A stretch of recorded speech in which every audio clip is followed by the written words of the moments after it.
किरण रिजिजू जी।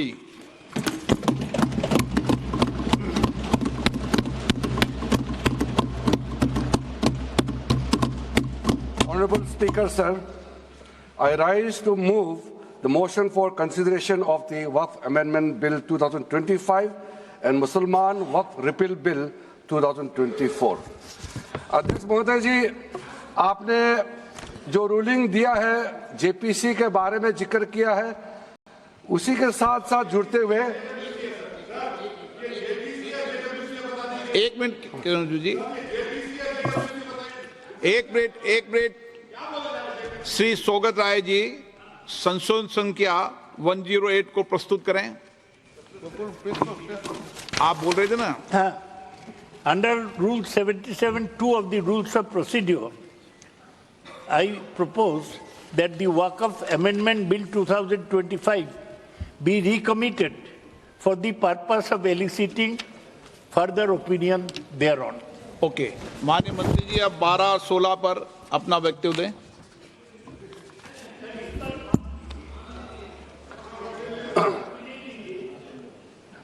आपका जो जब मैं ओपनिंग करूंगा उसका भी जवाब आएगा और बाकी अमेंडमेंट तो आखिर में आता ही है।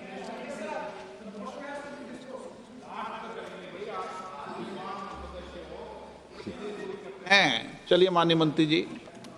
माननीय अध्यक्ष महोदय, हम सबको बहुत डिटेल में जाने का भी आवश्यकता नहीं है। कमेटी के बारे में उसका जिक्र काफ़ी हो चुके हैं, लेकिन मैं इतना कहना चाहता हूं कि जो कमेटी इस बार दोनों सदन लोकसभा राज्यसभा मिला करके ज्वाइंट कमेटी में वक्फ अमेंडमेंट बिल पे जो चर्चा हुई है, आज तक भारत के संसदीय इतिहास में इतना व्यापक रूप से चर्चा, कंसल्टेशन और समय कभी नहीं दिया है। इसलिए मैं जो ज्वाइंट कमेटी में जितने मेंबर्स दोनों सदनों के लोकसभा और राज्यसभा में जो सदस्य उस कमेटी में थे, मेरे तरफ से सरकार की ओर से मैं धन्यवाद देता हूं, अभिनंदन करना चाहता हूं।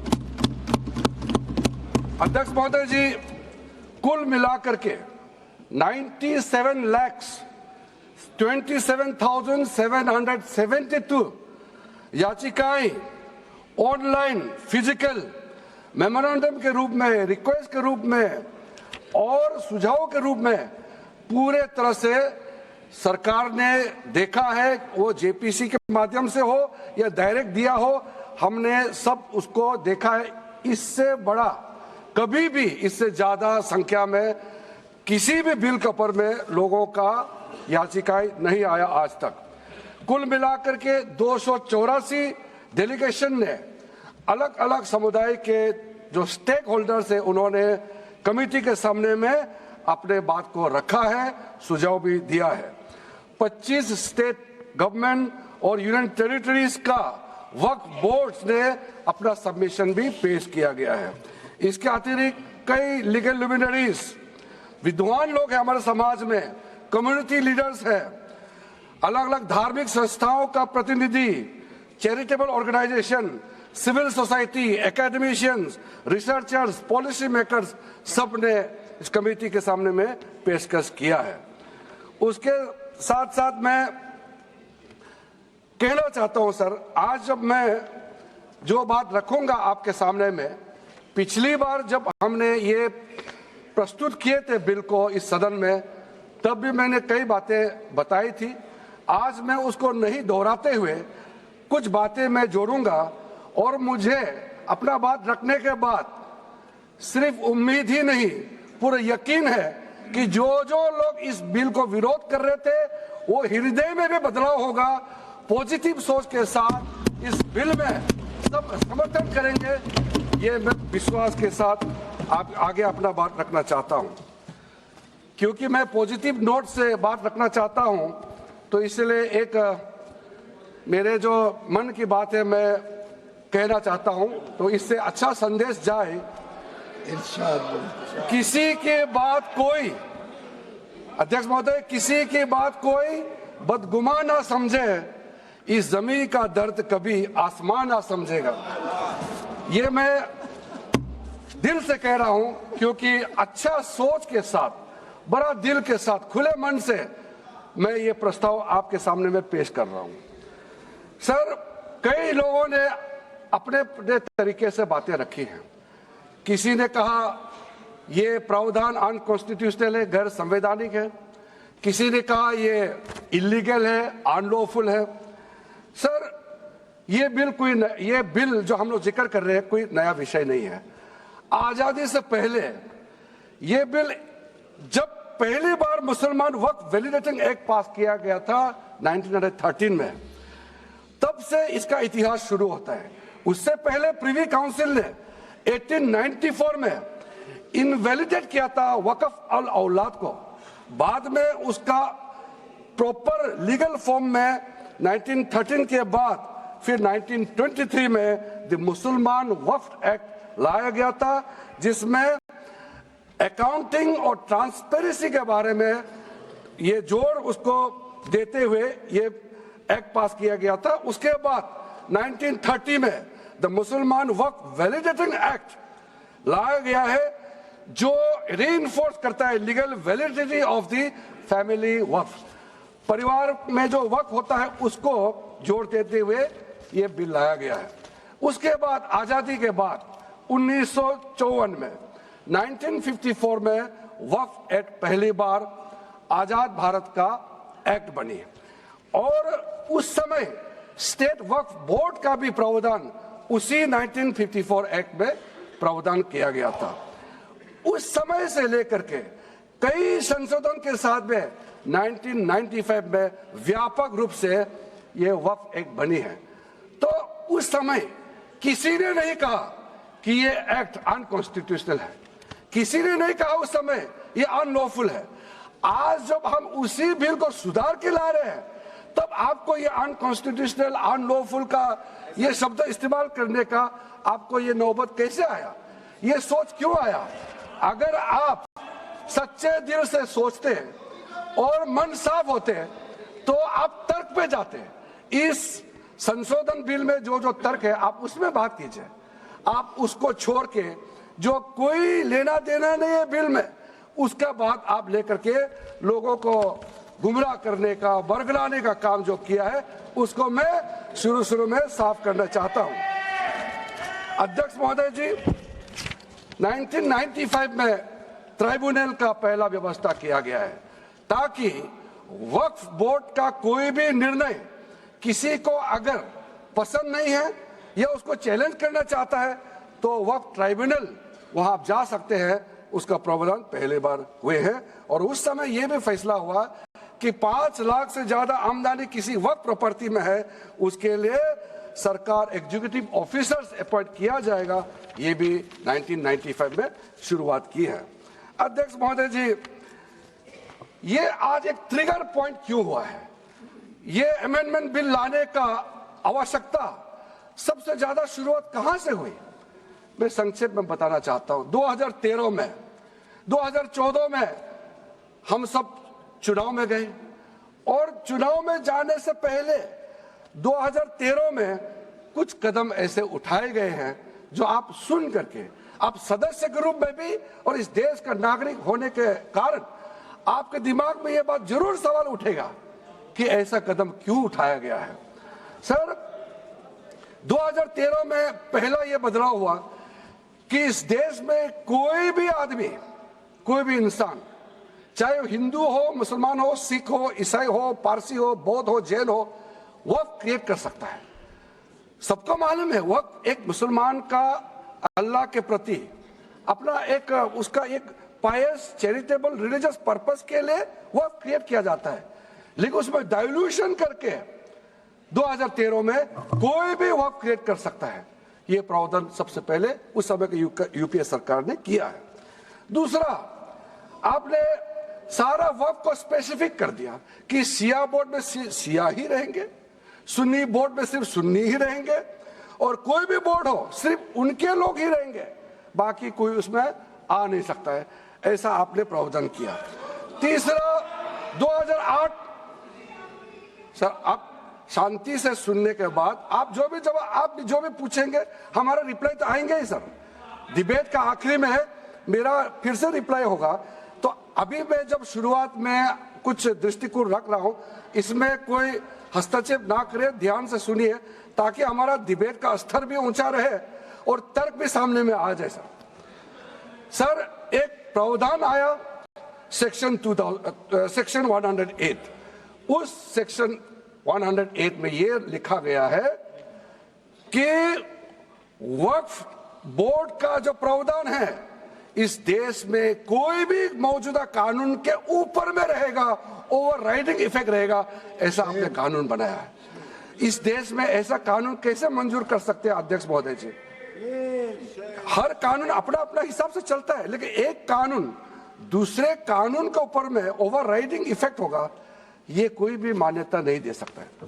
उसके बाद सर मैं कुछ प्रोपोगेंडा साथ में जुड़े हुए हैं, उससे पहले जो 2013 में मुझे भी बहुत ताज्जुब हुआ कि ये पास कैसे जबरदस्ती करवाया है।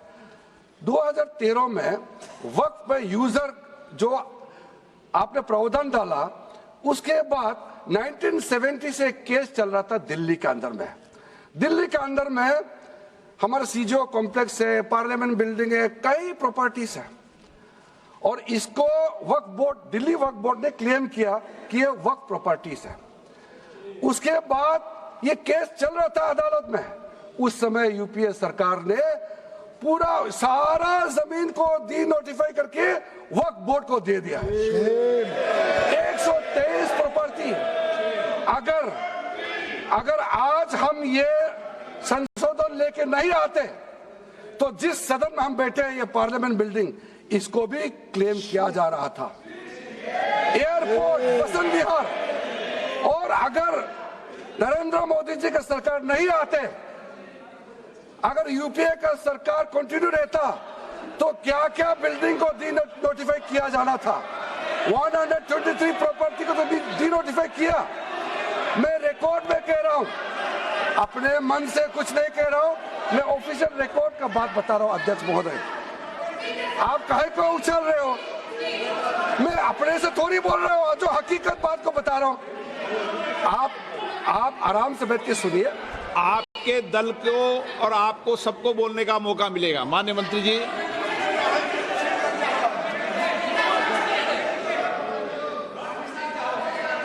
सर मैं फिर से कह रहा हूं, मैं एक शब्द अपने ओर से नहीं कह रहा हूं, जो घटना है, जो हकीकत है, यही कह रहा हूं। इसमें इनको इसमें इतना उछालने का, उत्तेजित होने का कोई मतलब ही नहीं है सर। अध्यक्ष महोदय,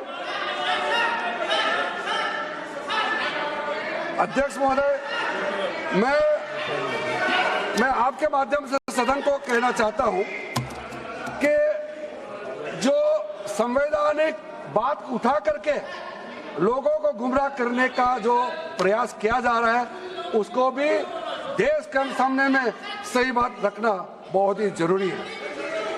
एक बात बार बार इन लोगों ने कहा गया है कि ये जो वक्फ अमेंडमेंट बिल है, ये आर्टिकल 25, आर्टिकल 26, आर्टिकल 30 का उल्लंघन करता है करके इन्होंने इल्जाम लगाया। पढ़ चुका हूं, आप पढ़ लो। कभी भी डिबेट के बीच में पॉइंट ऑफ ऑर्डर नहीं होता है, व्यवस्था दे दी है, आप ना कभी। माननीय मंत्री जी बोलिए। अध्यक्ष महोदय, दूसरा विषय इन्होंने समानता का बात उठाया। आर्टिकल 14 का इक्वालिटी को लेकर के उन्होंने सवाल उठाया, उसका भी मैं जवाब देना चाहता हूं। अध्यक्ष महोदय, ये कोई तरीका नहीं है। माननीय अध्यक्ष की व्यवस्था अंतिम व्यवस्था होती है। बोलिए मंत्री जी, आप बोलते जाओ। अध्यक्ष महोदय, क्योंकि मेरा कान खुला हुआ है तो ये डिस्टर्ब हो रहा है मुझे। मैं अभी ये पैन की बात करता हूं। अध्यक्ष महोदय, ये वक्फ बोर्ड का जो काम है, ये बेसिकली वक्फ प्रॉपर्टी को जो संभालने वाले मुतावली और जो वक्फ प्रॉपर्टी को व्यवस्था करते हैं, उसको संचालित करने के लिए ये गवर्नेंस का, सुपरविजन का एक प्रावधान है किसी भी तरीके से वक्फ बोर्ड वक्फ प्रॉपर्टी को मैनेज नहीं करता है। वक्फ बोर्ड वक्फ प्रॉपर्टी मैनेजमेंट में हस्तक्षेप नहीं करता है। अब साफ साफ सुन लीजिए, अगर इसके पास तर्क नहीं है तो इस तरह यहाँ डिस्टर्ब करके बहस का स्तर को गिराने से कोई फायदा नहीं है सर, ये कोई तरीका नहीं है सर। बोलते जाओ सर, वक्फ बोर्ड का क्रिएट करना एक जो वाकिफ होता है, जो अपना विलिंगली वक्फ क्रिएट मैंने करता है। व्यवस्था दे दी है, आप जब समय हो तो बोले नो, प्लीज बैठिए, ये तरीका ठीक नहीं है आपका, बैठिए आप। नो, बैठिए। माननीय मंत्री जी, सूची है 2013 की प्रॉपर्टी हाँ है, मैं लाता निकाल बताना सूची लगा के कहते भी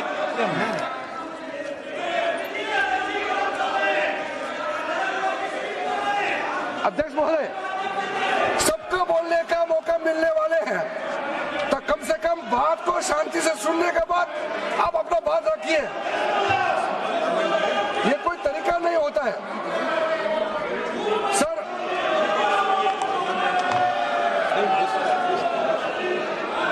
अध्यक्ष महोदय, ये जो उन्होंने गुमराह करने का कोशिश किया गया है, ये मैं कुछ केसेस आपको बताना चाहता हूं सर। आप देखिए,